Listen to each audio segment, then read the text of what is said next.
जीवन चिकित्सा में बहुत सारी ऐसी जीवनीय औषधियों को रसायन की तरह यूज़ किया जाता है जो आपके शरीर की शक्ति और सामर्थ्य को बहुत तेज़ी से बढ़ाती है। आज एक ऐसी औषधि जिसके अंदर मैं ये कहूँ कि ये दुनिया की हर बीमारी को ठीक कर सकती है। इसको सहजन बोलते हैं। आयुर्वेद में इसका बहुत वर्णन है। दूध से कई गुना ज़्यादा शक्तिशाली, मांस मीट से कई गुना ज़्यादा शक्तिशाली, दालों से शक्तिशाली। शरीर की ऐसी कोई बीमारी नहीं है जिसको ये ठीक ना कर सके। आप सब रोगियों को इस प्रकार की कुछ डंडियाँ दी गई होंगी। इसको प्रयोग कैसे करना है?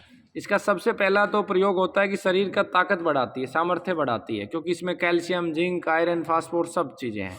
तो सबसे पहले आपको दूसरा इसका जो काम है, शरीर को शुद्ध करती है, रक्त को शुद्ध करती है, जल को शुद्ध करती है। तो रोजाना एक डंडी आप लेंगे, एक डंडी आपने ली साइज की, और पानी, जिस मटके में पानी पी रहे उसमें डाल के छोड़ दो।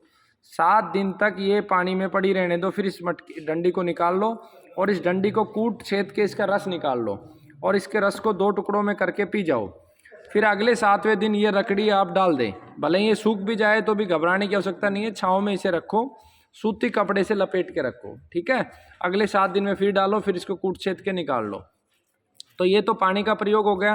रोजाना आप एक डंडी को पत्थर पे घिसोगे और लगभग 10 चम्मच इसको घिस के रोजाना लेना है। खाने के तुरंत बाद भी इसको ले सकते हो, खाने के 1 घंटे बाद भी ले सकते हो। खाने से पहले लोगे तो भूख कम कर देगी, ठीक है। तो इस तरीके से आपको प्रयोग करना है। सभी प्रकार के कैंसर रोगी, शुगर के रोगी, लीवर के रोगी, किडनी के रोगी, सभी रोगियों के लिए अमृत की तरह काम करती है।